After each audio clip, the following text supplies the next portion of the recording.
Friends పిల్లలైతే ఇంటికి వచ్చేసారు. ఎండ మంచిగా దంచేస్తుంది కదండి. మంచిగా చల్ల చల్లగా ఏదన్నా జ్యూస్ అది వేయి మమ్మీ అన్నారు. నాకు వచ్చిన జ్యూస్ అయితే ఇదైతే చేశాను.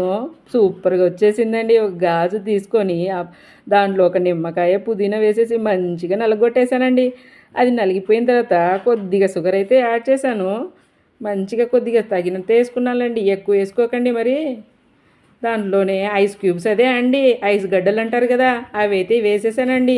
వేసేసి నా దగ్గర ఉన్న ఒక స్ప్రైట్ బాటిల్ తీసుకొని అందులో పోసేసానండి.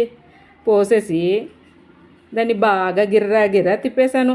ఇంకేముందండి, పిల్లలకు జ్యూస్ అయితే రెడీ అయిపోయింది. సరే మీరు కూడా చేసేసుకొని తాగేసేయండి, సూపర్గా ఉంటుంది. ఏ విధంగా వచ్చిందో కామెంట్ సెక్షన్లో కామెంట్ చేయండి, నేను కూడా వింటాను మీకే విధంగా వచ్చిందో. జ్యూస్ అయితే సూపర్గా ఉందిలే మరి. మరి ఇలాంటి వీడియోల కోసము ఒక లైక్ చేసి సబ్స్క్రైబ్ చేసుకోండి. ఇలాంటి మరి ఇన్ని వీడియోలు మీ ముందు ఉంటాను. బాయ్.